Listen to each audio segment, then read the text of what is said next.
കർത്താവിൻ്റെ ഭാഗമാണ്. കഴിഞ്ഞ ആഴ്ച നമ്മൾ ശ്രദ്ധിച്ചത് ഗാലിലി നോർത്തേൺ പ്രദേശത്ത് നിന്ന് ആം, ജെറുസലേമിലേക്ക് കടന്നു വരുന്ന, അല്ലെങ്കിൽ 16-ാം അധ്യായത്തിൻ്റെ 21 മുതൽ 20-ാം അധ്യായത്തിൻ്റെ അവസാനം വരെയുള്ള ഭാഗങ്ങൾ നമ്മൾ കഴിഞ്ഞ ആഴ്ച നോക്കുകയുണ്ടായി. ഇപ്പോൾ അതുകൊണ്ട് തന്നെ കർത്താവിൻ്റെ സ്ഥാനം നമ്മൾ നോർത്തേൺ പ്രദേശമായ ഗാലിലിയിൽ നിന്ന് നേരെ താഴെയുള്ള ഏറ്റവും സതേൺ പ്രദേശമായ ജെറുസലേം ദേവാലയത്തിനോട് അടുത്തുള്ള സ്ഥലങ്ങളിലാണ്. എന്നാലും ജൂയിഷ് പ്രദേശമെന്ന് വേണമെങ്കിൽ പറയാവുന്ന ഒരു ഔട്ട്സൈഡ് ദ വാളെന്ന് നമ്മൾ കഴിഞ്ഞ ആഴ്ച പറഞ്ഞു. നമ്മൾ ജെറുസലേം ദേവാലയത്തിനുള്ളിലേക്ക് കടന്നിട്ടില്ല. ആം, ആം, കോട്ടവാതിലിന് പുറത്താണ്. അപ്പോൾ അത്രയും ഭാഗമാണ് നമ്മൾ 20-ാമത്തെ ചാപ്റ്റർ വരെയുള്ള ഭാഗങ്ങൾ നമ്മൾ നോക്കിയത്. ഇന്ന് നമ്മൾ നോക്കുന്ന ഭാഗം 21 മുതലുള്ളതാണ്. ഇനി നമുക്ക് മൊത്തം 21 മുതൽ 28 വരെയുള്ള ചാപ്റ്റേഴ്സാണ് ഉള്ളത്. ഈ ഒരൊറ്റ 21 മുതൽ 28 വരെയുള്ള ചാപ്റ്റേഴ്സ് നടന്നിരിക്കുന്നത് ഒറ്റ ആഴ്ചയുള്ള ആ, ഒരാഴ്ച നടന്ന സംഭവങ്ങളാണ്. ഇനിയുള്ള ഭാഗങ്ങൾ മുഴുവൻ നമ്മൾ നോക്കുന്ന 8ഓളം അധ്യായങ്ങൾ. അതിൽ നമ്മൾ ഒരു സെക്ഷൻ മാത്രമാണ് ഇന്ന് നോക്കുന്നത്. 21-ാം അധ്യായം തുടക്കം മുതൽ 25-ാം അധ്യായത്തിൻ്റെ 46 അല്ലെങ്കിൽ 25 ഫുള്ള്. ഇതെനിക്ക് ക്ലിയർ ആവുന്നില്ലെന്ന് തോന്നുന്നു. ടെക്സ്റ്റ് ഒരു ഒന്ന് ഒറ്റ പേജായിട്ട് ഇടാൻ പറ്റുമെങ്കിൽ അങ്ങനെ, അല്ലെങ്കിൽ കുഴപ്പമില്ല, എനിക്ക് കാണാൻ തോന്നും. എന്നാലും നിങ്ങൾക്ക് കാണുമോയെന്ന് എനിക്കറിയില്ല. ഓക്കെ, അങ്ങനെ അങ്ങ് ഫോളോ ചെയ്യാൻ വേണമെങ്കിൽ. നല്ലൊരു ക്ലാരിറ്റി പ്രശ്നമുള്ള പോലെ തോന്നുന്നു എനിക്ക്. Okay, thank you. അത് കുറച്ചുകൂടെ എനിക്ക് കാണുന്നുണ്ട്. ഓക്കെ, നമ്മൾ സിനോപ്റ്റിക് ഗോസ്പൽ അല്ലെങ്കിൽ സമവേഷണ സുവിശേഷങ്ങൾ എന്ന് പറയുന്ന മത്തായി, മർക്കോസ്, ലൂക്കോസ് സുവിശേഷങ്ങളിൽ കർത്താവ് ഈ ജെറുസലേമിലേക്ക് വരുന്നത് ഒരൊറ്റ പ്രാവശ്യം മാത്രമാണ്. പക്ഷേ ലൂക്കോസിൽ നമുക്ക് ഒരു ചെറിയ വ്യത്യാസം കാണാമെങ്കിൽ പോലും 2-ാം അധ്യായം 41 അവന് ദേവാലയത്തിലേക്ക് വരുന്ന 12-ാമത്തെ വയസ്സിൽ വരുന്ന ഒരു ഭാഗം നമ്മൾ കാണുന്നുണ്ടെങ്കിലും ജനറലി നമുക്ക് അറിയാം കർത്താവ് ബേത്ലഹേമിൽ ജനിച്ച സദേൺ പ്രദേശത്ത് ജനിച്ച ആളാണ്. പക്ഷേ എന്നാൽ പോലും ജെറുസലേമിലേക്ക് കടന്നു വരുന്ന ഭാഗം നമ്മൾ ഒരു സുവിശേഷങ്ങളിൽ സമവേഷണ സുവിശേഷം എന്നുള്ള അർത്ഥത്തിലാണ്. ആദ്യത്തെ 3 സുവിശേഷങ്ങൾ നമ്മൾ കാണുന്നില്ല. അപ്പോൾ ആദ്യമായിട്ടാണ് നമുക്ക് ജെറുസലേമിലേക്ക് കടന്നു വരുന്ന ഒരു കർത്താവിനെ നമുക്ക് മത്തായിയുടെ സുവിശേഷത്തിലോ മർക്കോസിൻ്റെയോ ലൂക്കോസിലോ പിന്നെ ഒരു റെഫറൻസ് ഉണ്ട് നമ്മൾ പറഞ്ഞ 2-ാം അധ്യായത്തിൽ. അപ്പോൾ നമ്മൾ ഇന്ന് ഒരാഴ്ച ഉള്ളൊരു, ഇന്ന് മാത്രമല്ല അടുത്ത ആഴ്ചയും നമ്മൾ നോക്കുന്ന ഒരാഴ്ച മാത്രം നടന്ന ഒരു സംഭവമാണ്. അത് പെസഹയുമായി ബന്ധപ്പെട്ട ഒരു സംഭവമാണ്. അപ്പോൾ നമ്മൾ അത്രയും ഭാഗമാണ്, അതിൻ്റെ ഒരു പോർഷൻ മാത്രമാണ് നോക്കുന്നത്. ഇന്നത്തത് ജെറുസലേം, ഇത് Messiah in confrontation with the religious authority എന്നുള്ളത്. റിലീജിയസ് അതോറിറ്റിയുമായിട്ട് അവൻ പ്രതിവാദത്തിൽ ഏർപ്പെടുന്ന ഭാഗങ്ങളാണ് നമ്മൾ ഇന്നത്തെ ഒരു സെക്ഷനായിട്ട് നോക്കുന്നത്. 5 അധ്യായങ്ങളാണ് ഇന്ന് നമുക്ക് നോക്കാനുള്ളത്.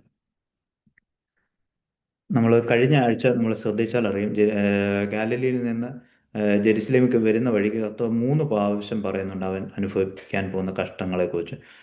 ഒരു പ്രോഫസി പോലെ. അത് ഇന്ന് നമുക്ക് അതിൻ്റെ ഒരു കണ്ടിന്യൂവേഷനാണ് നമ്മൾ ഇന്ന് കാണുന്നത്. ഇന്നത്തെ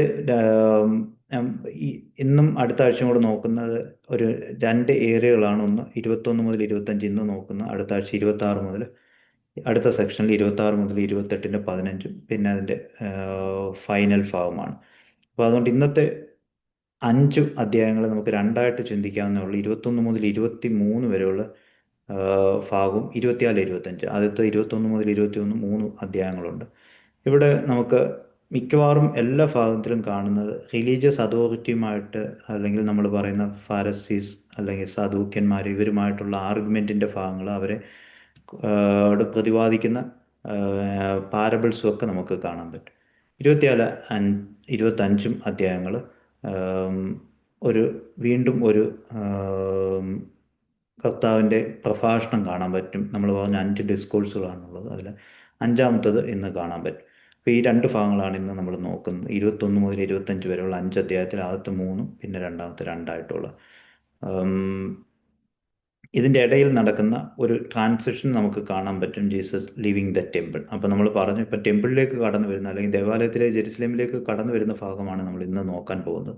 പക്ഷെ അവിടുന്ന് പുറത്തേക്ക് കടന്നിട്ടുള്ള ഭാഗമാണ് 24 ഏഹ്, 25 അധ്യായങ്ങളിൽ കാണുന്ന നമ്മൾ പറഞ്ഞ പ്രഭാഷണവും വരുന്നത്. ഈ രണ്ട് ഭാഗങ്ങൾ, അതിനകത്ത് ഒന്നാമത്തെ ഭാഗത്തിൽ നമ്മൾ കാണുന്ന ഈ മൂന്ന് അധ്യായങ്ങൾ, 21, 22, 23 അധ്യായങ്ങളിൽ ഒരു വലിയ വിഭാഗം റിലീജിയസ് അതോറിറ്റികളും അല്ലെങ്കിൽ മത മേലധ്യക്ഷന്മാരോട് തർക്കിക്കുന്നതാണ്. അതിനകത്ത് ഒന്ന് രണ്ട് നമുക്ക് ഓരോരോ ലിസ്റ്റുകളായിട്ട് കാണാം. ചിലയിടത്ത് മഹാപുരോഹിതന്മാരുമായിട്ടും സ്ക്രൈബ്സുമായിട്ട്, അല്ലെങ്കിൽ ശാസ്ത്രിമാരുമായിട്ട്, വീണ്ടും മഹാപുരോഹിതന്മാരുമായിട്ടും പരീശന്മാരുമായിട്ടും, പിന്നെ ഏം, ആം, പരീശന്മാരും ഹേരോദ്യരയച്ച വിഭാഗം, പിന്നെ സദൂക്യരുമായിട്ട്, അങ്ങനെ ഒത്തിരി പേരുമായിട്ട്. എന്നാൽ ഇതെല്ലാം റിലീജിയസ് അതോറിറ്റിയുമായിട്ട് ബന്ധപ്പെട്ടവരാണ് എന്നുള്ള ഒരു അറിവ്. പക്ഷെ ഫൈനലി ഇത് നാരോ ഡൗൺ ചെയ്തിട്ട് നമ്മൾ ചില ഭാഗങ്ങൾ കണ്ടിന്യൂസ് ആയിട്ട് പിന്നെ കാണുന്നത് സ്ക്രൈബ്സ് ആൻഡ് ഫാരസീസ്, അല്ലെങ്കിൽ ശാസ്ത്രന്മാരും പരീശന്മാരും. അത് നമ്മൾ എപ്പോഴും കേൾക്കുന്ന ഒരു ഭാഗം കൂടെയാണ് ഇത്. ഇന്ന് നമ്മൾ പറയുന്ന രണ്ട് സെക്ഷനിലെ ആദ്യത്തെ 3 അധ്യായങ്ങൾ ഒരു പ്രത്യേകത എന്ന് വെച്ചാൽ മൂന്ന് മൂന്ന് വീതമുള്ള ചില ഭാഗങ്ങൾ കാണാം. അതിനകത്ത് ഒന്നാമത്തെ 3 ഭാഗങ്ങൾ സിംബോളിക്കലായിട്ടുള്ള 3 ആക്ഷൻസ് കാണാം. അത് 21 അധ്യായം തുടക്കം മുതൽ 22 വരെയാണ്, അല്ലെങ്കിൽ 27 വരെ എന്ന് വേണമെങ്കിലും പറയാം. പിന്നെ രണ്ടാമത്തത് പാരബിൾസ് ആണ്, അല്ലെങ്കിൽ ഉപമയാണ്. അത് അവരോട് നമ്മൾ പറഞ്ഞ ഈ റിലീജിയസ് അതോറിറ്റിയോട് എതിർത്ത് പറയുന്ന ചില ഉപമകൾ, അവരെ ക്രിട്ടിസൈസ് ചെയ്യുന്ന ഉപമകളാണ് നമ്മൾ കാണുന്നത്. അതും 3 എണ്ണമാണുള്ളത്. ആദ്യം ഒരു 3 എണ്ണം ആക്ഷൻ ആണെങ്കിൽ രണ്ടാമത്തത് 3 പാരബിൾസ് ആണ്. ത്രീ വീണ്ടും മൂന്നാമത്തെ ഒരു സെക്ഷൻ ഇന്ന് ആദ്യത്തെ ഭാഗത്ത് കാണുന്നത് ക്വസ്റ്റ്യൻസും, അതിൻ്റെ ഇത് രണ്ടും പ്രതിരോധമുള്ള ക്വസ്റ്റ്യൻസ് ആണ്, അതിനുള്ള ആൻസേഴ്സുമാണ്. അപ്പോൾ ഒന്നാമത്തെ സെക്ഷനാണ് 21-ൻ്റെ 1 മുതൽ 27 വരെയുള്ള ഭാഗത്ത് കാണുന്ന ആദ്യത്തെ 3 ആക്ഷൻസ്. അതിനകത്ത് ആദ്യത്തെ 2 ആക്ഷൻസ് വേണമെങ്കിൽ ഒരു ഫിസിക്കലായിട്ട് നമുക്ക് ഫീൽ ചെയ്യുന്ന ആക്ഷനാണ്. മൂന്നാമത്തത് ഒരു സിംബോളിക് ആക്ഷനാണ്. ആദ്യത്തെ ആക്ഷൻ നിങ്ങൾക്ക് കൃത്യമായിട്ട് അറിയാവുന്നതാണ്. യെരുശലേമിലേക്ക് കടന്നു വരുന്ന കർത്താവ് വളരെ അംഗീകാരത്തോടെ കടന്നു വരുന്ന, അല്ലെങ്കിൽ നമ്മൾ ഊശാന എന്നുള്ള രീതിയിൽ നമ്മൾ ചിന്തിക്കുന്നത്. പക്ഷേ നമ്മൾ അറിഞ്ഞിരിക്കേണ്ട ഒരു കാര്യം എന്ന് വെച്ചാൽ, ഹിസ്റ്റോറിക്കലി അങ്ങനൊരു വലിയ പിന്നെ കർത്താവിൻ്റെ കടന്നുവരവിനേക്കാൾ പ്രാധാന്യമുണ്ടായിരുന്ന ഒന്ന്, ഹിസ്റ്റോറിക്കലി നോക്കിയാൽ യഹൂദന്മാരുടെ ഇടയിൽ 3 കാര്യങ്ങളാണ് വളരെ പ്രാധാന്യത്തോടെ അവർ ആചരിച്ചു പോയിരുന്നത്. ഒന്ന് പെസഹ, 2 പെന്തിക്കോസ്തി അല്ലെങ്കിൽ ആഴ്ചവട്ടം എന്ന് നമ്മൾ പറയുന്നു, മൂന്നാമത്തത് കൂടാരപ്പെരുന്നാൾ. ഈ 3 ഭാഗങ്ങൾ വരുന്നതും ഈ ഇന്നത്തെ ഇതുമായി ബന്ധപ്പെട്ട് നമ്മളൊന്ന് ഓർത്തിരിക്കേണ്ടതാണ്. ഇതിനകത്ത് ഇന്ന് ചിന്തിക്കുന്ന പിന്നെ കർത്താവിൻ്റെ കടന്നുവരവിൻ്റെ ഭാഗം ഇന്ന് നമ്മൾ പറയുന്ന 21-ാം തീയതി 1 മുതൽ 11 വരെയുള്ള ആദ്യത്തെ സെക്ഷനിൽ നമ്മൾ കാണുന്ന കംസ് ടു ജെറുസലേം എന്നുള്ള ഭാഗം, അല്ലെങ്കിൽ പിന്നെ രാജാവായിട്ട് അവൻ ജെറുസലേമിലേക്ക് കടന്നു വരുന്നത്, അതിനെ നമുക്ക് ഹോശാനയുമായി ബന്ധപ്പെട്ട് നമ്മൾ കാണുന്നത്. അപ്പം അതുകൊണ്ടാണ് നമ്മൾ പാട്ടിൽ ഒലിവിന്തൽ എന്നുള്ള ഭാഗം, ഒലിവ്, അതും ഒക്കെ നമ്മൾ റിലീജിയസായി ബന്ധപ്പെട്ട് നമ്മൾ ക്രിസ്ത്യൻസിൻ്റെ ഇടയിൽ ഒത്തിരി പിന്നെ ആ ഒരാഴ്ച മുഴുവൻ ഇങ്ങനെ ആഘോഷമാണെങ്കിലും അന്നത്തെ കാലത്ത് അതിന് അത്ര വലിയ പ്രാധാന്യം ഉണ്ടായിരുന്നു എന്നൊന്നും ചിന്തിക്കാൻ പറ്റില്ല. നമ്മൾ ഇന്ന് വിചാരിക്കുന്ന ഒരു കാരണമല്ല അന്ന് അത് അത്രയും പ്രാധാന്യമുള്ളത്. കാരണം പെസഹായിക്ക് കർത്താവ് ഗാലിലിയിൽ നിന്ന് കടന്നുവെന്ന് ചിന്തിക്കുന്നതിലും തെറ്റൊന്നുമില്ല. ഗാലിലിയിൽ നിന്ന് ഒരു വലിയ വിഭാഗം ക്രിസ്തുവിനോടൊപ്പം കടന്നു വരുന്ന ഭാഗമാണ്. ഇപ്പം ജെറുസലേമിൻ്റെ പുറത്തുള്ള കർത്താവ് ഒരു കമ്മ്യൂണിറ്റി നേരെ അകത്തേക്ക് കടന്നു വരുന്ന ഭാഗമാണ് നമ്മൾ ഇന്ന് ചിന്തിക്കുന്ന നമ്മൾ ഒലിവും വഹിച്ചുകൊണ്ട് വരുന്ന ഭാഗങ്ങൾ. പക്ഷേ ഇതിൻ്റെ ആരംഭ ഒരർത്ഥത്തിലൊരു സർപ്രൈസാണ്. ഒലിവ് മലയിൽ നിന്നാണ് അവർ കടന്നു വരുന്നത്. അപ്പോൾ അത് നമ്മൾ ഇതിപ്പോൾ യെരുശലേമിൻ ദേവാലയത്തിൻ്റെ പുറത്താണ്, പക്ഷേ അവിടെ നിന്നാണ് നേരെ യെരുശലേമിലേക്ക് കടന്നു വരുന്നത്. ഇവിടെ പറയുന്ന ജെറുസലേം എന്നുള്ള മത്തായിയുടെ സുവിശേഷത്തിൽ പറയുന്ന യഥാർത്ഥത്തിൽ യെരുശലേം ദേവാലയം എന്ന് കരുതേണ്ടത് അതിൻ്റെ പിന്നെ ചുറ്റുമുള്ള മതിലിനോട് ചേർന്നുള്ള പ്രദേശങ്ങൾ മാത്രമാണ്. കാരണം അന്നത്തെ കാലത്ത് ഈ പെസഹായ്ക്ക് ഇന്ന് നമ്മൾ കാണുന്ന മക്കയിലൊക്കെ പോകുന്ന പോലെ ഇന്ന് നമുക്ക് ചിന്തിക്കാവുന്ന ഏറ്റവും വലിയ ഫെസ്റ്റിവലാണ്. ഒരു വലിയ റിലീജിയസ് വിഭാഗം ഒരു സെൻറ്ററിലേക്ക് പോകുന്നുണ്ടെങ്കിൽ അത് ഒരു മക്കയിലേക്ക് പോകുന്നതാണ്. അപ്പം അതുപോലെ ഒരു വലിയ കമ്മ്യൂണിറ്റി എല്ലാ ഭാഗങ്ങളിൽ നിന്നും ഒഴുകി വരുന്ന ഒരു സ്ഥലമായിരുന്നു യെരുശലേമിൻ്റെ ഈ പ്രദേശം അല്ലെങ്കിൽ എരുസലേം ദേവാലയത്തിൽ. പക്ഷേ അവരുടെ സ്ഥാനം യഥാർത്ഥത്തിൽ എരുസലേം ദേവാലയത്തിന് പുറത്തുള്ള കോർട്ട്യാർഡിലാണ്. അപ്പം കർത്താവും സമൂഹവും വന്നതും അവിടെ തന്നെയാണ്. അവിടെയാണ് നമ്മൾ കാണുന്ന ഈ പറഞ്ഞ ആ, കർത്താവ് ആഘോഷപൂർവ്വം കടന്നു വരുന്ന, അല്ലെങ്കിൽ നമ്മൾ ഇന്ന് ഓശാന എന്ന് ചിന്തിക്കുന്ന ഭാഗം, ആ, അവൻ പിന്നെ കഴുതയുടെ പുറത്ത് കടന്നു വരുന്ന ഭാഗം സത്യാപ്രവചനന്റെ പുസ്തകം 9-ാം അധ്യായം 9 മുതലുള്ള ഉം, ഭാഗങ്ങളാണ്. ഉം, അത് നമുക്ക് വേണമെങ്കിൽ ദാവീദിന്റെ റിട്ടേൺ ടു സിറ്റി അല്ലെങ്കിൽ ജെറുസലേമിലേക്ക് കടന്ന് അബ്ശാലോമിനെ എതിരെ തിരിഞ്ഞതിന് ശേഷം അവനെ ജയിച്ചിട്ട് കടന്നു വരുന്ന ഭാഗവും ഇതുമായി ബന്ധപ്പെട്ട് വേണമെങ്കിൽ സാമുവേൽ 19-20 അധ്യായങ്ങളുമായി ബന്ധപ്പെട്ട് നമുക്ക് ചിന്തിക്കാം. രണ്ടാമത്തെ, the Messiah's assert his authority in the temple എന്നുള്ളതാണ് രണ്ടാമത് ഞാനൊരു ടൈറ്റിൽ കൊടുത്തിരിക്കുന്നത്. ഇപ്പം നമ്മൾ പറഞ്ഞു ആദ്യത്തെ 3 ആക്ഷനിൽ ഒന്നാമത്തെ ആക്ഷൻ നമ്മൾ ഇന്ന് ചിന്തിക്കുന്ന ഓശാനയുമായി ബന്ധപ്പെട്ട് പറയാം. രണ്ടാമത്തെ ആക്ഷൻ അതുമായി ബന്ധപ്പെട്ട് തന്നെയാണ്. നമുക്കറിയാം കർത്താവ് അവിടേക്ക് കടന്നു വന്നിട്ട് അവിടെ ഉണ്ടായിരുന്നവരെ ആ, പുറത്താക്കി.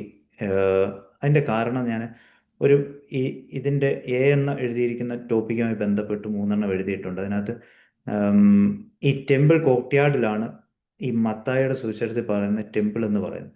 അപ്പോൾ അന്നത്തെ കാലത്ത് യഥാർത്ഥത്തിൽ ഈ കർത്താവിൻ്റെ കാലമായപ്പോഴത്തേക്ക് പുരോഹിതന്മാരും പിന്നെ ഈ പരീശന്മാരും അല്ല റിലീജിയസ് അതോറിറ്റിക്ക് നല്ല ഹോൾഡ് ഉണ്ടായിരുന്നു. അപ്പോൾ അവർ പുരോഹിതന്മാരാണ് ഈ കച്ചവടക്കാരെ മുഴുവൻ അതിനകത്തൊരു പ്രോഫിറ്റ് ഓറിയൻറ്റഡ് ആയിട്ടുള്ള ഒരു, അപ്പം പാസ് ഓവർ അല്ലെങ്കിൽ പെസായ്ക്ക് വലിയൊരു വിഭാഗം കടന്നു വരുന്നതിനെ ഉപയോഗിച്ചിരുന്ന ഒരു വിഭാഗമുണ്ട്. അതുകൊണ്ടായിരിക്കാം രണ്ടാമത്തെ ആക്ഷൻ കർത്താവ് കാണിക്കുന്നത് അവരെ പുറത്താക്കുകയാണ് ചാട്ടവാർ ഉപയോഗിച്ച്. അപ്പം അതിൻ്റെ ഒരു സിംബോളിക് റെപ്രസെൻറ്റേഷൻ എന്ന് വെച്ചാൽ അവൻ ആ വിൽക്കുന്നവരും വാങ്ങുന്നവരും എന്നുള്ള വാക്കാണ് ഉപയോഗിച്ചത്. യഥാർത്ഥത്തിൽ അവരെ അവിടെ കൊണ്ടുവന്ന പുരോഹിതരോടും ബന്ധപ്പെട്ടുള്ളൊരു എതിരുകൂടെ നമുക്ക് ചിന്തിക്കേണ്ടതുണ്ട്. കാരണം എല്ലാം മണി ഓറിയൻറ്റഡ് അല്ലെങ്കിൽ പ്രോഫിറ്റ് ഓറിയൻറ്റഡ് ആവുന്ന ഒരു റിലീജിയസ് വിഭാഗത്തോടുള്ളൊരു എതിരും വേണമെങ്കിൽ നമുക്ക് അവിടെ കാണാം. ഇത് രണ്ടെണ്ണമാണ് രണ്ട് ആക്ഷൻ. മൂന്നാമത്തെ ആക്ഷൻ നമ്മൾ ഇന്ന് കാണുന്നത് 21-ാം അധ്യായത്തിൻ്റെ 18 മുതലുള്ള ഭാഗങ്ങളാണ്. താഴോട്ടൊന്ന് സ്ക്രോൾ ചെയ്താൽ നല്ലതാണെന്ന് തോന്നുന്നു. ഓക്കെ. 18 മുതൽ 22 വരെ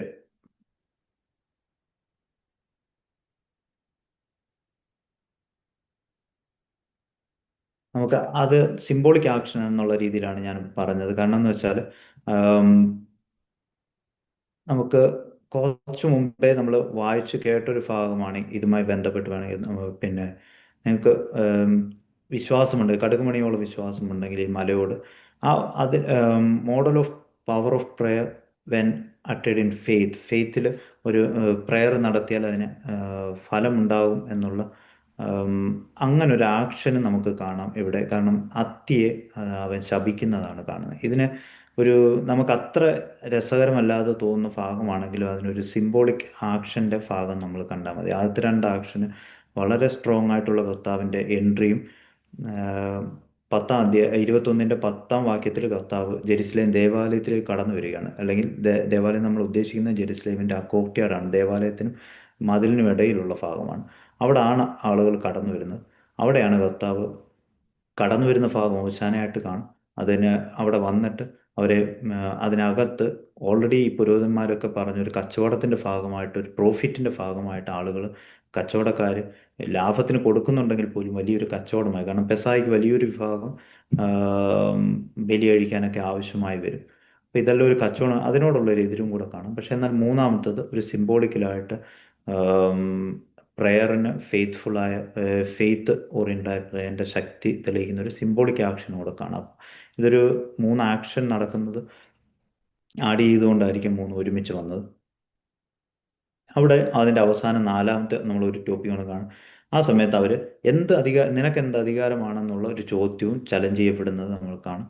അപ്പോൾ അതിന് കർത്താവ് ഉത്തരം കൊടുക്കുന്ന 2 ചോദ്യങ്ങൾ നമുക്ക് വളരെ ശക്തമായിട്ട് അറിയാവുന്ന, സ്വർഗത്തിൽ നിന്നാണോ അധികാരം കിട്ടിയെന്നൊക്കെ ഉള്ള ചോദ്യം ചോദിച്ചുകൊണ്ട് അവരെ അവൻ്റെ അതോറിറ്റി അത്ര സ്ട്രോങ് ആയിരുന്നു ആ സമയത്തൊക്കെ നമുക്ക് കാണാം.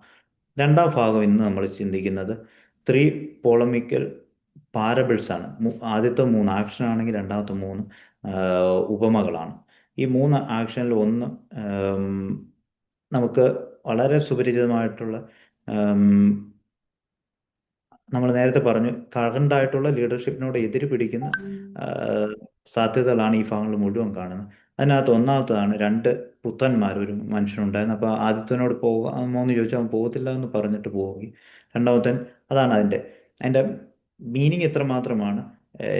നിങ്ങൾ ജൂയിഷ് അല്ലെങ്കിൽ കർത്താവിനാൽ തിരഞ്ഞെടുക്കപ്പെട്ട ആ, ഇവരാണെന്ന് കരുതുന്നുണ്ടെങ്കിൽ പോലും അല്ലെങ്കിൽ നിങ്ങൾ പോകാമെന്ന് പറഞ്ഞവരുടെ കൂട്ടത്തിലാണെങ്കിലും ചിലപ്പം പോകാതിരിക്കുന്നവരായിത്തീരും. അതുകൊണ്ടാണ് നിങ്ങൾക്ക് മുമ്പേ വേശ്യകൾ എന്നൊക്കെ ഉള്ള ഭാഗം റെഫറൻസ് ഇതുമായി ബന്ധം. ഈ മൂന്ന് പാരബിൾസും ഏകദേശം നമുക്ക് ഫീൽ ചെയ്യുന്നത് ഒരേ ടോണോട് കൂടിയാണ്. പിന്നെ രണ്ടാമത്തെ പാരബിൾ അതുമായി ബന്ധപ്പെട്ട് ദ വിനിയാർഡ് എന്നുള്ളത്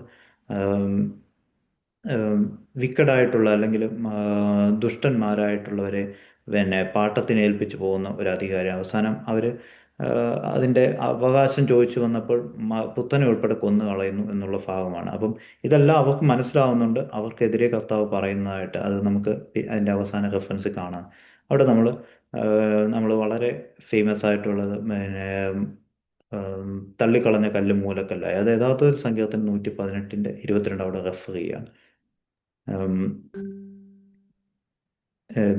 ആ കർത്താവിൻ്റെ ഈ രണ്ട് പാരബിൾസും അതിൻ്റെ റിയാക്ഷനും കാണാം. When the chief priest and the Pharisees heard his parables they realise that he was speaking about dum. അത് നമ്മൾ പറഞ്ഞു, അതാണ് എന്നുള്ളത് കാണാം. ഇനി മൂന്നാമത്തെ ഒരു പാരബിളും കൂടെ അവിടെ വെഡ്ഡിങ് ഫീസ്റ്റുമായി ബന്ധപ്പെട്ട് ആം, ഇവിടെ നമ്മൾ ശ്രദ്ധിക്കേണ്ടത് ഓഡിയൻസ് ഈ പറഞ്ഞ കർത്താവിൻ്റെ കൂടെ വന്ന ഗാലലിയിൽ നിന്ന് വന്ന ഒരു വിഭാഗമുണ്ട്, അതിൻ്റെ കൂടെ തന്നെ ഈ റിലീജിയസ് അതോറിറ്റിയുമുണ്ട്. ആ ഓഡിയൻസ് ഇനിയിപ്പോൾ നമ്മുടെ ജെറുസലേമിൻ്റെ ഇതിൻ്റെ ആ തുടക്കം മുതൽ കാണുന്ന ഓഡിയൻസ് ഓൾമോസ്റ്റ് നമ്മുടെ ഈ ആദ്യത്തെ മൂന്ന് പാട്ടും തീരുന്നിടം വരെയുണ്ട്. സെയിം ഓഡിയൻസ് തന്നെ. ഇവിടെ നമുക്ക് കാണാം, ക്ഷണിക്കപ്പെട്ടവർ ക്വാളിറ്റി ഇല്ലാത്തവരായി തീരുമ്പോൾ അവൻ തെരുവിൽ പോയി മറ്റുള്ള അതും അതേ സിംബോളിക് ഇതാണത്. നിങ്ങൾക്കാണ് ഇത് വിധിക്കപ്പെട്ടതെന്ന് ഉള്ള രീതിയിലായിരുന്നു പഴയ നിയമത്തിൽ നമ്മൾ. പക്ഷേ പുതിയ യെരുശലേമായി തീരുന്ന ഒരു കൺസെപ്റ്റ് നമുക്ക് കാണാം. ഇത് ഒന്നാമത്തത് ആക്ഷൻ ആണെങ്കിൽ രണ്ടാമത്തത് അവന് അല്ലെങ്കിൽ പാരബിൾസിലൂടെ അവർക്ക് തെളിയിച്ചു കൊടുക്കുകയാണ്. മൂന്നാമത് നമ്മൾ ഇന്നത്തെ ആദ്യത്തെ മൂന്ന് ചാപ്റ്ററിൻ്റെ ഭാഗത്ത് കാണുന്നത് 3 ചലഞ്ചസ് ആൻഡ് കൗണ്ടർ ചലഞ്ചസ്, അല്ലെങ്കിൽ മൂന്ന് ക്വസ്റ്റ്യനും ആ മൂന്ന് ക്വസ്റ്റ്യൻ ചോദിക്കുന്നതും മൂന്ന് വിഭാഗക്കാരാണ്. അതിൻ്റെ ആൻസേഴ്സും അവരെ വളരെയധികം ഫേമസ് ആയിട്ടുള്ള ചില റെഫറൻസ് പോലും കാണാവുന്ന, അവരെ കംപ്ലീറ്റ്ലി സൈലൻ്റ് ആക്കുന്നുണ്ട്. ഒന്നാമത്തെ ക്വസ്റ്റ്യൻ ചോദിക്കുന്നത് ഫാരസീസ് പരീശന്മാർ വിത്ത് ഹേരോദിയ വിഭാഗവുമായി ബന്ധപ്പെട്ടവരാണ്. രണ്ടാമത്തത് സദൂക്യരാണ്. വീണ്ടും മൂന്നാമത്തെ ക്വസ്റ്റ്യൻ പരീശന്മാരാണ്. ഒന്നാമത്തത് അവനെ കുടുക്കുവാൻ വേണ്ടി, ട്രാപ്പ് ചെയ്യാൻ വേണ്ടിയാണെങ്കിലും തേർഡ് അവനെ പരീക്ഷിക്കാൻ വേണ്ടിയാണ്. സെക്കൻഡിന് പ്രത്യേകിച്ച് ഒരു ടൈറ്റിലായിട്ട് അത് പറയുന്നുമില്ല. ഒന്നാമത്തെ ക്വസ്റ്റ്യൻ ഇങ്ങനെയായിരുന്നു, ടാക്സുമായി ബന്ധപ്പെട്ട് കൈസർക്ക് കരം കൊടുക്കുന്നത് വിഹിതമോ എന്ന് നമ്മൾ വളരെ വായിച്ചു കേൾക്കുന്നത്. അതിൻ്റെ വളരെ ഫേമസ് ആയിട്ടുള്ള റെസ്പോൺസും ഉണ്ട്. ആ കോയിൻ കാണിച്ചിട്ട് കൈസർക്കുള്ളത് ദൈവത്തിനുള്ളത് ദൈവത്തിന് എന്ന് പറയുന്ന വളരെ ഫേമസ് ആയിട്ടുള്ള, അത് സെക്കുലർ വേൾഡിലും ഒത്തിരി ഫേമസ് ആയിട്ടുള്ളൊരു കോട്ടായി മാറുന്ന ആ ഒരു റെഫറൻസ് കർത്താവ് പറയുന്നത് അവിടെയാണ്. രണ്ട് ക്വസ്റ്റ്യൻ അബൌട്ട് റിസർഷൻ ആൻഡ് മാരേജ്, അത് നമുക്കറിയാവുന്നതാണ്. ഇവിടെ ചോദിക്കുന്നത് ആദ്യത്തെ പരീശന്മാരാണ് ചോദിച്ചത്, രണ്ടാമത്തെ സദൂക്യരാണ് ചോദിക്കുന്നത് ഉയർപ്പിനെ കുറിച്ച്. യഥാർത്ഥത്തിൽ സദൂക്യർ അത് വിശ്വസിക്കുന്നില്ല, പരീശന്മാരാണ് ഉയർപ്പ് വിശ്വസിക്കുന്നത്. അവിടെയാണ് കർത്താവിനെ അവർക്ക് ഒന്ന് ട്രാപ്പ് ചെയ്യേണ്ട ആവശ്യമുണ്ടായിരുന്നു. കാരണം ഒരു വിഭാഗം പരീശന്മാർ അവിടെ നിൽപ്പുണ്ട്, സദൂക്യർ നിൽപ്പുണ്ട്. കർത്താവിൻ്റെ ഉത്തരം അതും വളരെ നമ്മളെ അത്ഭുതപ്പെടുത്തുന്ന രീതിയിലാണ് അതിൻ്റെ ഉത്തരവ്. വളരെ ക്ലാരിറ്റിയോടെ നിങ്ങൾ ആണ് മനസ്സിലാക്കുന്ന മരണത്തിനപ്പുറമുള്ള ജീവിതത്തെ ഒരു മാലാഖമാരെ പോലെ അവിടെ വിവാഹം കഴിക്കുന്നില്ല, കൊടുക്കപ്പെടുന്നില്ല എന്നുള്ള നമുക്കും കിട്ടുന്നൊരു ക്ലാരിറ്റി ഉണ്ടല്ലോ, അത് വരുന്ന ഒരു ഉത്തരമാണ്. മൂന്നത് question about the great commandments 10 commandments 10 കൽപ്പനകളുമായി ബന്ധപ്പെട്ട് ഏതാണ് ഏറ്റവും വലുത്. ദൈവത്തെ സ്നേഹിക്കുക, മറ്റുള്ളവരെ സ്നേഹിക്കുക. ഈ രണ്ട് റെസ്പോൺസും ആണ് ഇതിനുള്ളത്. അതിനുശേഷം ആഹ്, അവർക്ക് ക്വസ്റ്റ്യൻ അവസാനിക്കുമ്പോൾ കർത്താവ് ഉം, സ്വയമായിട്ടൊരു ക്വസ്റ്റ്യൻ ചോദിച്ചുകൊണ്ട് അതിനൊരു ആൻസറും കൊടുക്കുന്ന ഭാഗം നമുക്ക് 22-ന്റെ 41 മുതൽ 46 വരെയുള്ള ഭാഗങ്ങൾ കാണാം.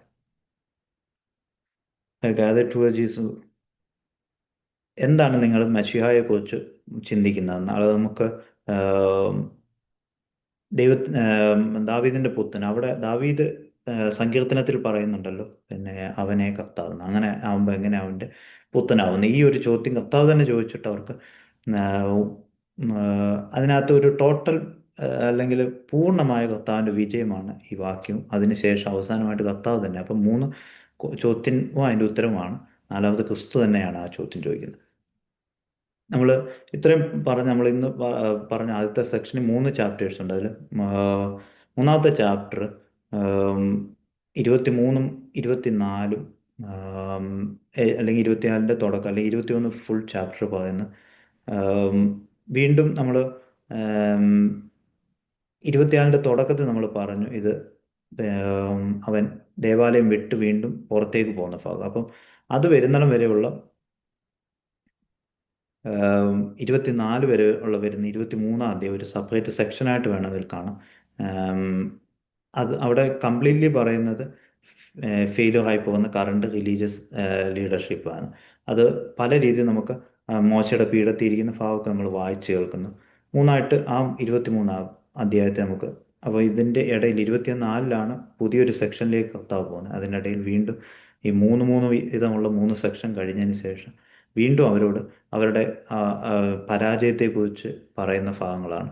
Warning against scribes and Pharisees, പരീശന്മാരും സദൂക്യന്മാരും മോശയുടെ പീഠത്തിലിരിക്കുന്നു. അവർ പറയുന്നത് കേൾക്കാം, പക്ഷേ അവർ ചെയ്യുന്ന പോലെ ചെയ്യരുതെന്ന് പറയുന്ന ഭാഗമൊക്കെ നമ്മൾ വായിച്ചേക്കുന്നു.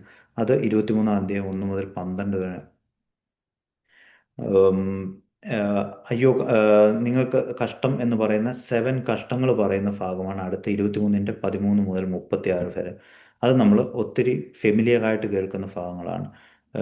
കാരണം അവർ ഹിപ്പോക്രൈറ്റുകളാണ്, അല്ലെങ്കിൽ ആളുകളുടെ അവർ തന്നെയാണ് ഈ പ്രോഫറ്റ്സിനെ മുന്നേ ഉള്ളവരെ കൊന്ന് അവരതുപോലെ തന്നെ എന്നെയും കൊല്ലും എന്ന് പറയുന്ന, മരണത്തിന് ഏൽപ്പിക്കുമെന്ന് പറയുന്ന ഭാഗവും, അവർക്ക്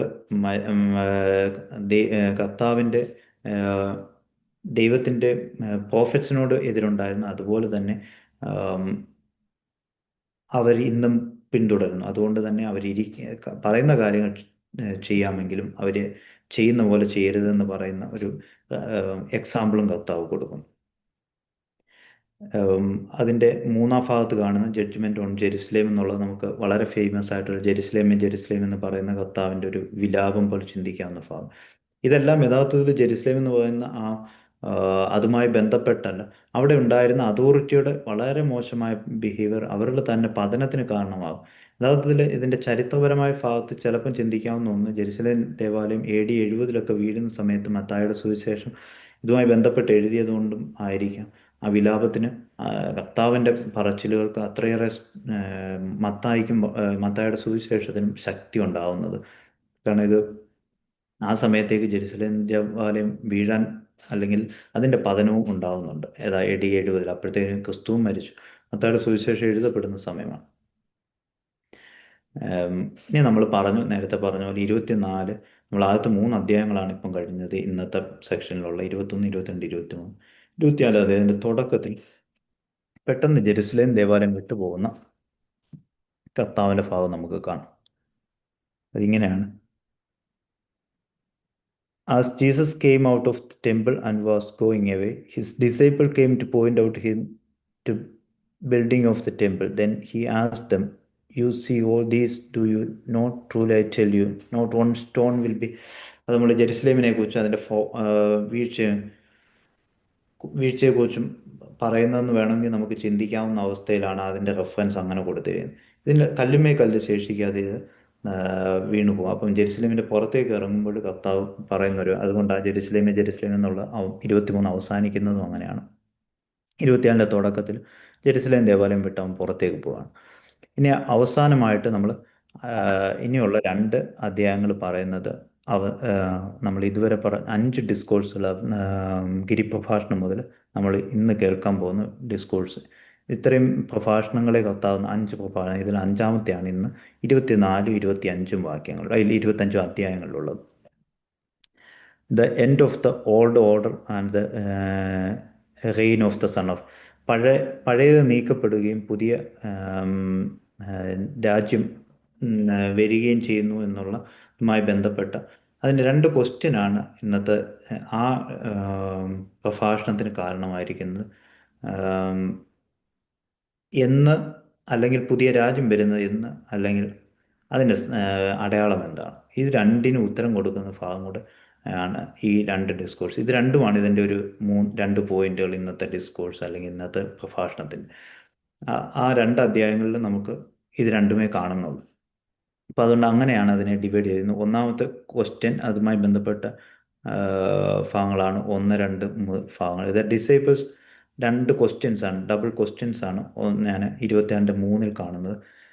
when he was sitting on the mount of olive. നോക്കുകയാണെങ്കിൽ നമ്മൾ അന്നേരം പറഞ്ഞത് ഒലിവ് മലയിൽ നിന്നാണ് നേരെ ജെറുസലേമിലേക്ക് വന്നു, അതിന് ഓശാന നമ്മൾ പറഞ്ഞു. വീണ്ടും ജെറുസലേം ദേവാലയത്തിൽ ദേവാലയം നമ്മൾ പറഞ്ഞ ആ പോർട്ടിക്കോ ഏറിയാണ്. അവിടെ നിന്ന് വീണ്ടും ഒലിവ് മലയുടെ മുകളിൽ വന്നിട്ടാണ് അവിടെ നിന്നാണ് വീണ്ടും ഈ പ്രഭാഷണം നടത്തുന്നത്. അപ്പം when he was sitting on the mount olive, അത് മൂന്നാമത്തെ അധ്യായം, അല്ല 24-ാം അധ്യായത്തിലെ മൂന്നാമത്തെ വാക്യം ഞാനിപ്പം വായിക്കുന്നത്. On Mount Olive the disciple came to him privately saying. ഇപ്പം നോക്കുകയാണെങ്കിൽ കമ്മ്യൂണിറ്റിയും ചെറുതായി, വീണ്ടും ഡിസേബിൾ ആയിട്ടുണ്ട്. Tell us when will this be and what will be the sign of your coming and the end of the age. ഇത് രണ്ടുമാണ് അവരുടെ ചോദ്യം. എന്ന് സംഭവിക്കും, അതിൻ്റെ അടയാളം എന്താണ്?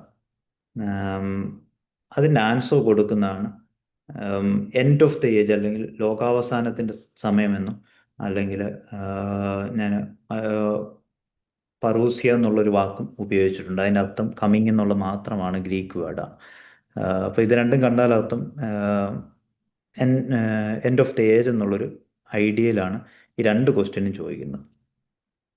ഇവിടെ നമ്മൾ പറഞ്ഞു, ഒന്നുകിൽ നമുക്ക് ജെറുസലേം ദേവാലയത്തിൻ്റെ പതനവുമായി ബന്ധപ്പെട്ട് മത്തായി പറയുന്ന ഒരു വിലാപവും ഈ മത്തായിയുടെ സുവിശേഷവുമായി ബന്ധപ്പെട്ട് നമുക്കതിൻ്റെ ജിയോഗ്രാഫിക്കൽ ഹിസ്റ്റോറിക്കൽ സ്ട്രക്ചറിൽ വേണമെങ്കിൽ ചിന്തിക്കാം. അവൻ എഴുതുമ്പോൾ ആ ഒരു സാഹചര്യമുണ്ട്. അതുപോലെ തന്നെ അതുവരെ അവരുടെ ഏറ്റവും വലിയ സെൻറ്റർ ആയിരുന്ന ജെറുസലേം ദേവാലയത്തിൻ്റെ പതനം എന്ന് പറയുന്നതിൻ്റെ ഒരു ആക്ഷൻ എന്നുള്ളത് അവൻ ദൈവരാജ്യത്തിൻ്റെ തുടക്കം എന്നുള്ളതാണ്. അപ്പോൾ ഇത് രണ്ടും ഈ ഡിസ്കോഴ്സിൽ നമ്മൾ കാണാവുന്ന ഈ രണ്ട് ക്വസ്റ്റ്യനും ഒരു ആൻസർ അതുമായി ബന്ധപ്പെട്ട്, അല്ലാതെ നമുക്ക് കൃത്യമായ ഒരു ക്ലാരിറ്റി തരുന്ന ഒന്നല്ല, പക്ഷേ ദൈവരാജ്യം വരേണ്ടത് ആവശ്യമാണെന്നുള്ളൊരു തോന്നൽ നമുക്ക് തരുന്ന രീതിയിലുള്ള ഒരു സന്ദേശമാണ്. ദാനിയലിൻ്റെ പ്രോഫസിയുമായി ബന്ധപ്പെട്ട് 12-ന്റെ 6-7 വാക്യങ്ങളിൽ കാണുന്ന ഈ ഒരു സ്ട്രക്ചർ, അല്ലെങ്കിൽ ഈ ഒരു പറൂസിയുമായി ബന്ധപ്പെട്ട്, അല്ലെങ്കിൽ ലോകാവസാനം എന്നുള്ളൊരു കൺസെപ്റ്റ് നമുക്ക് തരുന്നത് പോലുള്ള വായനകൾ വരുന്ന ഒന്ന് ദാനിയലിൻ്റെ പ്രോഫസിയിലാണ്. അപ്പോൾ അത് ഞാൻ അവിടെ റെഫറൻസ് കൊടുത്തിട്ടുണ്ട്. ഒന്നാമത്തെ ക്വസ്റ്റ്യൻ ഇങ്ങനെയാണ്, question about destruction of the, എന്താണ് ലോകാവസാനം, എൻഡ് ഓഫ് ദി, അതിൻ്റെ അടയാളം എന്ന് ചോദിക്കുന്നതുമായി ബന്ധപ്പെട്ട് നമ്മൾ പറഞ്ഞു, ഇത് നശിക്കുന്നതിനെ കുറിച്ചാണ്, പിന്നെ ദേവാലയം നശിക്കുന്നതിനെ കുറിച്ചാണ് ശിഷ്യന്മാരുടെ ആദ്യത്തെ ചോദ്യം. പിന്നെ അതുമായി ബന്ധപ്പെട്ടാണ് ലോകാവസാനം എന്നുള്ളത്. First part of the question അങ്ങനെയാണ് പോകുന്നത്. എന്നാണ് ഇത് സംഭവിക്കുന്നത് എന്നുള്ളതാണ്. അത് നമുക്ക് അത്ര ക്ലാരിറ്റി ഇല്ലാത്ത ഉത്തരങ്ങളാണ് ഇപ്പോഴും. ക്ലാരിറ്റി ഇല്ലാത്തതെന്ന് വെച്ചാൽ നമുക്കും ചിന്തയിൽ അത്രയേറെ ഈസി അല്ലാത്ത കാര്യങ്ങളാണ്. പക്ഷേ ഇപ്പോഴല്ല എന്നുള്ള രീതിയിൽ ഒരു ആൻസർ ട്രൈ ചെയ്യുന്നുണ്ട്. അത് മാത്രമല്ല, നമുക്ക് ഇന്ന് വായിച്ച് കേൾക്കുന്ന ഭാഗത്ത് നമുക്ക് കാണാവുന്നതാണ്, നിങ്ങളെന്നെ കാണാൻ വന്നു വന്നില്ല എന്നുള്ള ഇടത്തും വലത്തുമുള്ളവരോട് പറയുന്ന ഭാഗങ്ങൾ. ഇതെല്ലാം ഈ റെഫറൻസിൽ ആശയപരമായിട്ട് നമുക്ക് ഒരു ലോകാവസാനത്തിൽ ഈ വേർതിരിവുണ്ടാവുന്നുണ്ട്. ആം, ആരാണ് ആം, കർത്താവിൻ്റെ വലത്തിരിക്കുന്ന ഇടത്തിരിക്കുന്നത് എന്നുള്ള ചോദ്യങ്ങൾ ഉണ്ടാകുന്നുണ്ട്. എന്നാൽ പോലും അതൊരു വ്യക്തമായ ഉത്തരം നമുക്ക് തരുന്നത് ആഹ്, അന്നത്തെ റിലീജിയസ് കമ്മ്യൂണിറ്റിയുടെ മോശമായ ബിഹേവിയർ അവരുടെ പരാജയത്തിന് കാരണമാകുന്നുണ്ടെന്നും ദൈവരാജ്യത്തിൻ്റെ ആരംഭം അങ്ങനെയാണ് ഉണ്ടാകുന്നതെന്നുള്ളതാണ്. അപ്പോൾ എന്ത് തന്നെയുള്ള നമ്മുടെ ഡിസിഷൻ മേക്കിങ്ങിൽ നമ്മൾ എടുക്കുന്ന ആം, വലത്ത് ഭാഗത്ത് അല്ലെങ്കിൽ ഇടത്ത് ഭാഗത്ത് ഡിസിഷൻ നമ്മുടെ ഓരോരുത്തരുടെയും ലൈഫുമായി ബന്ധപ്പെട്ട് ഒരു എൻഡ് ഓഫ് ദ ഏജിലുണ്ടാകുന്ന ആം, ഒരു ജഡ്ജ്മെൻറ്റും ഉണ്ട് എന്നുള്ളത് അതുമായി ബന്ധപ്പെട്ട് അങ്ങനെയാണ് ആ മെസ്സേജ് പോകുന്നത്. അപ്പോൾ അതുകൊണ്ട് നമുക്ക് ആം, അതിൻ്റെ ബി നമുക്ക് ഞാൻ എഴുതിയിട്ടുണ്ട്, standing firm in difficult time. അതാണ് ഡിസേബിൾസിനെ അവന് പഠിപ്പിക്കാനുള്ളത്. കഷ്ടതയുടെ അവസ്ഥയിലും ഫെയ്ത്ത്ഫുൾ ആയിരിക്കുക, അത് കർത്താവിന് പറയാനുണ്ട്. കാരണം വളരെ ഒരു കുറച്ച് കമ്മ്യൂണിറ്റി മാത്രമേ ചിലപ്പം രക്ഷിക്കപ്പെടുകയുള്ളൂ. അതുപോലെ നിങ്ങൾ കഷ്ടതയിലൂടെ കടന്നു പോകേണ്ടതുണ്ട്. ജെറുസലേം ഞാൻ പറഞ്ഞതാണ്, beginning of the end four Jerusalem എന്നുള്ളത് നമ്മൾ അതുമായി ബന്ധപ്പെട്ട്. അത് പക്ഷേ നമ്മൾ ജെറുസലേം ദേവാലയം എന്നുള്ളൊരു കൺസെപ്റ്റ് പറയുമ്പോൾ പോലും നമ്മൾ കുറച്ചുകൂടി മനസ്സിലാക്കേണ്ടത് അതോറിറ്റിയുടെ പതനമാണ്, അല്ലെങ്കിൽ റിലീജിയസ് അതോറിറ്റി.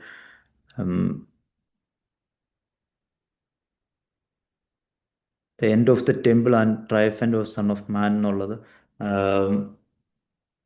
കർത്താവിൻ്റെ അല്ലെങ്കിൽ ദൈവരാജ്യത്തെക്കുറിച്ചാണ് തുടക്കത്തിൽ നമ്മൾ ഭാഷണങ്ങളിൽ കേട്ടിട്ടുള്ളത്.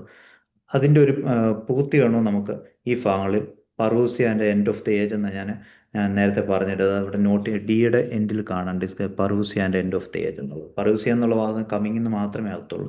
നമ്മൾ ചിലപ്പോഴെങ്കിലും നമ്മൾ വായിക്കുമ്പോൾ ഈ റെഫറൻസ് കണ്ടു പോകാം എന്നുള്ളത് കൊണ്ട് ഞാൻ എഴുതിയെന്ന് മാത്രമാണ്. ഇനിയിപ്പം ഈ ആൻസറിൻ്റെ ഒരു സമ്മറി നമുക്ക് കൊടുക്കാം. ഈ ഫസ്റ്റ് സെക്ഷൻ്റെ ഡിസ്കോഴ്സ് രണ്ട് സെക്ഷനായിട്ട് വേണമെങ്കിൽ നമുക്ക് ചിന്തിക്കാവുന്നതിൻ്റെ ഫസ്റ്റ് ക്വസ്റ്റിൻ്റെ ഒരു സമ്മറി ഇങ്ങനെയാണ്. ആ വാക്യം മാത്രം ഞാൻ അവിടെ എഴുതിയിട്ടുണ്ട് ഈയുടെ താഴെ. From the fig tree learns it's lesson as soon as it's brand become tender and puts fourth it's leaves you know that summer is near. അപ്പം നിങ്ങൾക്ക് എങ്ങനെയാണ് ലോകാവസാനത്തിൻ്റെ ലക്ഷണം കാണുന്നത് എന്ന് ചോദിച്ചാൽ അത് നിങ്ങൾക്ക് മനസ്സിലാവുമെന്നുള്ളതാണ്. അതിന് ഓരോരുത്തർക്കും അവരുടേതായ കാരണങ്ങളുണ്ടാവാം, അല്ലെങ്കിൽ അതിൻ്റേതായ സാഹചര്യം ഉണ്ടാവാം. അവരുടേതായ ഡിസിഷൻസിൻ്റെ പോസിറ്റീവ് നെഗറ്റീവ് അവർ അനുഭവിച്ചേക്കും. അപ്പം അത് പിന്നെ സിംബോളിക്കലായിട്ട് കർത്താവ് എക്സ്പ്ലെയിൻ ചെയ്യുന്ന ഭാഗമാണ് ഞാൻ ആ വാക്യമായിട്ട്. മൂന്ന് തരം ഉത്തരങ്ങൾ അവിടെ ഉണ്ട് എന്ന് വേണമെങ്കിൽ നമുക്ക് ചിന്തിക്കാം. ഈ 32 33 വാക്യങ്ങൾ, 34 ഒരു ഉത്തരം, 35.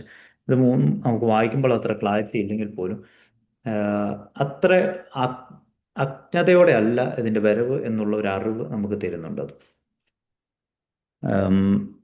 രണ്ടാമത്തെ question, what will be the sign of your parousia and the end of age എന്നുള്ള ഇതിന് ഒരു ഉത്തരം നമുക്ക് വളരെ ഫേമസ് ആയിട്ടുള്ള വലത്തും ഇടത്തും ഉള്ളവരെ തിരഞ്ഞെടുക്കുന്ന ഭാഗമൊക്കെ പറയുന്ന റെഫറൻസ്. അപ്പോൾ നമ്മൾ ഇന്ന് രണ്ട് ഡിസ്കോഴ്സുകളാണ് നമ്മൾ, അല്ല ഒറ്റ ഡിസ്കോഴ്സിന് രണ്ട് ഭാഗങ്ങളാണ്.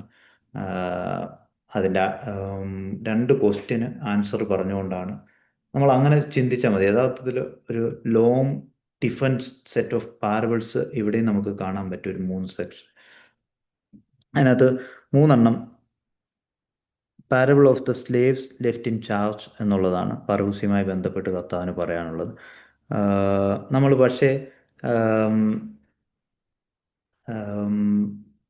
പണം കൊടുക്കുന്നതിനെ കുറിച്ച് നമുക്ക് അറിയാവുന്നത് താലന്തുകൾ എന്നുള്ള വാക്കാണ് നമ്മൾ മലയാളത്തിൽ ട്രാൻസ്ലേറ്റ് അല്ലെങ്കിൽ ടാലൻസ് എന്നുള്ളത്. പക്ഷേ യഥാർത്ഥത്തിൽ അത് ആ വാക്കിനേക്കാൾ കുറച്ചുകൂടെ ബെറ്റർ ഫെയ്ത്ത്ഫുൾ ആയിരിക്കുക എന്നുള്ള പണവുമായി ബന്ധപ്പെട്ട് നമ്മൾ ലേസി ആവാതിരിക്കുക സ്പിരിച്വൽ കാര്യത്തിന്. ഇത് ആത്മീയതയുടെ ഒരു ഡയമെൻഷനായിട്ട് പറയാവുന്നേ ഉള്ളൂ. കാരണം അത് യഥാർത്ഥത്തിൽ ട്രാൻസ്ലേറ്റ് ചെയ്തപ്പോൾ നമുക്ക് കിട്ടിയിരിക്കുന്ന ഐഡിയ, പക്ഷെ അത് അങ്ങനെ ചിന്തിക്കുന്നതിന് തെറ്റൊന്നുമില്ല. എന്നാൽ പോലും അത് റെഡിനെസ് അല്ലെങ്കിൽ അത് പറയാനാണ് ആ മെസ്സേജ് ഉപയോഗിച്ചിരിക്കുന്നത് നമ്മൾ ഓർത്താൽ മതി. അതുകൊണ്ട് ഞാൻ the parable of slaves entrusted with a lot of money എന്നുള്ള വാക്ക് അതിനകത്ത് ട്രാൻസ്ലേഷൻ ഉപയോഗിക്കുന്നത് ഗ്രീക്ക് ടൈമായ ടാലൻഡോസ് പറയുന്ന ഒരു ഐഡിയ അതാണ്. പക്ഷേ നമ്മളത് ഇംഗ്ലീഷിലോട്ടോ മലയാളത്തിലോ ട്രാൻസ്ലേറ്റ് ചെയ്യുമ്പോൾ നമുക്ക് കിട്ടിയ ആശയം മറ്റൊന്നായിപ്പോയി എന്ന് മാത്രമേ ഉള്ളൂ. പിന്നെ അതിൻ്റെ എൻഡിൽ പറയുന്നത് ഫൈനൽ ജഡ്ജ്മെൻറ്റ്, അതാ ഞാൻ നേരത്തെ പറഞ്ഞ പോലെ ഇടത്തും വലത്തും ഉള്ളവരെ കുറിച്ച് പറയുന്നത്. അപ്പോൾ ഇത്രയും ഭാഗങ്ങൾ ദാനിയലിൻ്റെ റെഫറൻസ് അവിടെ എഴുതിയിട്ടുണ്ട്. 7-13 മുതൽ 14 ഭാഗത്ത് നമുക്ക് ഈ എൻഡ് ഓഫ് സ്റ്റേജുമായി ബന്ധപ്പെട്ടുള്ള റെഫറൻസും കാണും. അപ്പോൾ നമ്മുടെ ഇന്നത്തെ നമ്മൾ 21 മുതൽ 25 വരെയുള്ള ഭാഗങ്ങളാണ്, 25 മൊത്തം ഭാഗങ്ങൾ നമ്മൾ നോക്കുന്നുണ്ട്. അതിൽ 21 മുതൽ 23 വരെയുള്ള 3 അധ്യായങ്ങളിൽ 3 വീതം വരുന്ന സെക്ഷൻ കാണാം. അത് ആദ്യത്തെ 3 ആക്ഷനാണ്, രണ്ടാമത്തെ 3 പാരബിൾസാണ്, മൂന്നാമത്തത് 3 ക്വസ്റ്റ്യൻസും അതിനുള്ള ആൻസറും. എല്ലാത്തിലും അതിൻ്റെ അവസാനം നമുക്ക് ഫീൽ ചെയ്യുന്ന ഒരു കാര്യം, റിലീജിയസ് അതോറിറ്റിയോട് അൾട്ടിമേറ്റായിട്ട് കർത്താവ് ജയിച്ച് കാണുന്ന ഭാവമാണ്. രണ്ടാമത് അതിനകത്ത് തന്നെ 21, 22 ഭാഗങ്ങളാണ് ഈ 3 വീതം വരുന്ന ഭാഗം. 23-ാം അധ്യായത്തിൽ ഇൻ ബിറ്റ്വീൻ ആയിട്ടുള്ള കർത്താവിൻ്റെ അതോറിറ്റി തെളിയിക്കുന്ന ഭാഗം. പക്ഷേ 24-ാം അധ്യായം തുടങ്ങുമ്പോൾ കർത്താവ് ജെറുസലേം ദേവാലയം വിട്ടു. ആദ്യം ജെറുസലേം ദേവാലയത്തെ കടക്കുന്ന ഭാഗം നമ്മൾ കണ്ടു. ജെറുസലേം ദേവാലയം വിട്ട് വീണ്ടും അവൻ ഒലിവുമലയിലേക്ക് വന്നിട്ട് നടത്തുന്ന ഒരു ഡിസ്കോഴ്സാണ്. അവരോട് പറയാൻ കർത്താവിനുള്ളത്, ലോകാവസാനം വരുന്നുണ്ട്, അല്ലെങ്കിൽ അത് മത്തായിയുടെ സുവിശേഷത്തിൻ്റെ ഒരു ഹിസ്റ്റോറിക്കൽ സ്ട്രക്ചർ നോക്കിയാൽ ജെറുസലേം ദേവാലയത്തിൻ്റെ പതനവുമായി ബന്ധപ്പെട്ടും വേണമെങ്കിൽ ചിന്തിക്കുക. എങ്ങനെയാണെങ്കിൽ പോലും നിങ്ങൾ റെഡി ആയിരിക്കുക. റെഡിനെസ് വളരെ ഇമ്പോർട്ടൻ്റ് ആണെന്ന് പറയുന്നൊരു ഡിസ്കോഴ്സിൻ്റെ ഭാഗം അല്ലെങ്കിൽ പ്രഭാഷണമാണ് നമ്മൾ ഇന്ന് കാണുന്നത്. നമുക്ക് ഇന്നത്തെ സെക്ഷൻ അവസാനിപ്പിക്കാമെന്ന് കരുതുന്നു. ദൈവം നിങ്ങളെ അനുഗ്രഹിക്കും. താങ്ക് യു അച്ഛാ. ഇന്നത്തെ അനുഗ്രഹിക്കപ്പെട്ട മധ്യസ്ഥ പ്രാർത്ഥനയിലും ബൈബിൾ സ്റ്റഡിയിലും നമ്മോടൊപ്പം ആയിരിക്കുവാനും ഇതിന് നേതൃത്വം നൽകുകയും ചെയ്ത ആദരണീയനായ ബഹുമാനപ്പെട്ട വിദേശ അച്ഛനോടുള്ള എല്ലാ നന്ദിയും സ്നേഹവും MMVസിന്റെ പേരിൽ അറിയിച്ചുകൊള്ളുന്നു. താങ്ക് യു അച്ഛാ.